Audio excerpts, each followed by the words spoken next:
आज ग्राम पंचायत भवन नाला के सिलपरी गांव के रहवासियों ने सरपंच प्रतिनिधि और जनपद प्रतिनिधि के साथ कलेक्ट्रेट में सौंपा ज्ञापन। पिछले साल हलाली डैम के डूब क्षेत्र में बाढ़ के बाद पूरा गांव हो गया था जलमग्न। अधिकारियों को अवगत कराने के बाद अन्य जगह पर गांव को बसाने की मिली थी मंजूरी। स्थान चिन्हित का पट्टा दिए जाने के संबंध में तहसील में दिया आवेदन, लेकिन अब तक नहीं हुई सुनवाई। विदिशा जनपद पंचायत के अंतर्गत ग्राम पंचायत के ग्राम सिलपिरी में रहने वाले 40 से 50 घर हलाली डैम की बाढ़ में जलमग्न हो गए थे। अधिकारियों जनप्रतिनिधियों ने भी नाव से पहुंचकर गांव के हालातों का जायजा लिया था। डूब क्षेत्र में होने के कारण इस गांव के रहवासियों को अन्यत्र बसाने की सहमति भी बनी थी। उस क्षेत्र से दूसरी जगह पर स्थान का चिन्हित हो गया। पट्टे की प्रक्रिया को करने के लिए तहसील कार्यालय में भी आवेदन दिया, लेकिन लंबा समय बीतने के बाद भी पट्टे की प्रक्रिया आगे नहीं बढ़ी है, जिसके चलते ग्राम पंचायत पावनाला के सरपंच प्रतिनिधि और जनपद सदस्य प्रतिनिधि अन्य ग्रामीणों के साथ कलेक्ट्रेट पहुंचे, जहां उन्होंने कलेक्टर को ज्ञापन देते हुए पट्टे की प्रक्रिया को जल्द से जल्द पूरा कराने की मांग की। मैं और कहाँ से आए आप लोग? मेरा नाम शाहिद अली है। मैं ग्राम पौवा नाला से आया हूँ और सिलपिरी ग्रामवासियों के साथ आया हूँ। उन लोगों का ये 13 अगस्त में बाढ़ जो आई थी उसमें 100% इनके मकान डूब गए थे।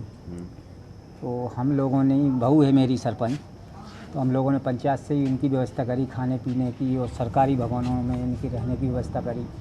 यहाँ से ज़िला CO भी पहुँचे और विधायक साहब भी पहुँचे।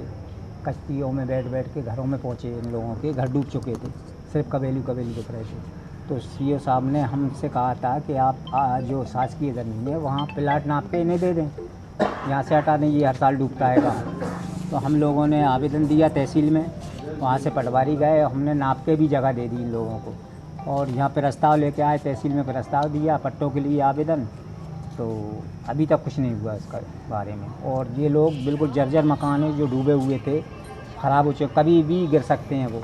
उन्हीं मकानों में रह रहे हैं घर। बस हम ये चाहते हैं कि उन्हें पट्टे मिल जाएं। पट्टे मिल जाएं तो वो उनकी झुग्गी झोंपड़ी जो भी हैं बना के वहाँ रहने लगे। परिवार होंगे ऐसे झुग्गी झोंपड़ी में? ये कम से कम 40-50 परिवार हैं। हाँ, शुरू करो। क्या नाम है आपका? हाँ, मैं जितेंद्र सिंह राजपूत, जनपद सदस्य प्रतिनिधि। हाँ, मैं ग्राम पंचायत पौवा नाला से सिलपरी गांव वासियों के साथ आया हूँ, साथ में सरपंच साहब भी आए हैं। ये मामला पूरा है हलाली डैम से जो पीछे का इलाका है, वहाँ पे सिलपरी गांव है पौवा नाले पंचायत में। उस गांव में ये हालत है साहब कि पिछली बार जो पानी भराया था सभी जगह भराया था, लेकिन उस गाँव में पूरी तरह से वो पानी भरा गया था, पूरी तरह से पूरे घर उसके घरों के अंदर पानी हो गया था, डूब गए थे। और CO साहब भी गए थे यहाँ से, तो हम लोग गए थे, तो नाव से एक दूसरे के घर जाना पड़ रहा था। ये कंडीशन थी, है ना। इनके लिए खाने पीने की व्यवस्था सब पंचायत ने, ग्राम पंचायत पौवा नाले सरपंच साहब ने करी, और भी जो आर्थिक सहायता थी वो भी सरकार से दिलवाई, शासन से दिलवाई, इनने अपने तौर से भी करा, और जो भी बन सकता था सब लोगों ने मदद की। लेकिन ये हर बार मदद नहीं कर सकते हैं, क्योंकि आज हम इसलिए आए कि इनको जो पट्टे हैं वहाँ पे पट्टे दिए जाएँ, जो सरकारी आवास ज़मीन है, सरकारी प्रधानमंत्री आवास है, वो मिल सके। क्योंकि वहाँ पे ना तो प्रधानमंत्री आवास मिला अभी तक, तो इन लोगों को ये शासन का लाभ मिल सके, सरकार का लाभ मिल सके, इसलिए हम यहाँ पे आए। सब सिलपिरी के ग्रामवासी आए, क्योंकि ये सरकारी ज़मीन वहाँ पास में है, तो किसी के अतिक्रमण में है। जो लोग वहाँ से हटना नहीं चाहते, वो ज़मीन छोड़ना नहीं चाहते, और रेंज वन विभाग है वहाँ पे, रेंज की ज़मीन है, तो वो तो रेंज विभाग करने नहीं देती कब्जा।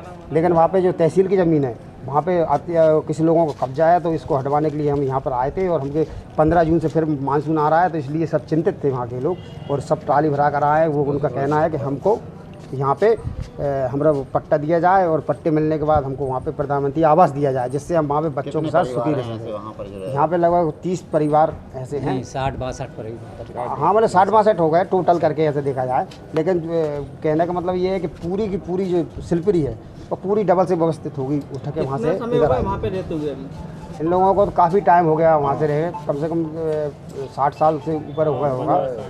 तो लेकिन ये परिस्थिति हर साल बनती है, लेकिन ये शासन प्रशासन की या कोई प्रतिनिधि वहाँ जाता नहीं है, तो इस वजह से वो आखिरी में गांव को सुनवाई नहीं होती। लेकिन जब पिछली बार जब ज़्यादा बाढ़ आई, वहाँ पे जब सुनवाई हुई, ये हुआ, तो इसके बाद ये देखने में आया कि भाई अपन ये कर सकते हैं। तो ये होने के लिए सब वादे भी किए गए, लेकिन अब ये पूर्ण नहीं हो रहे थे, तो इसलिए इनको यहाँ पे आना। और आगे अगर नहीं हुआ तो फिर आंदोलन की भी चेतावनी देते हैं, यहाँ पे आके बैठ के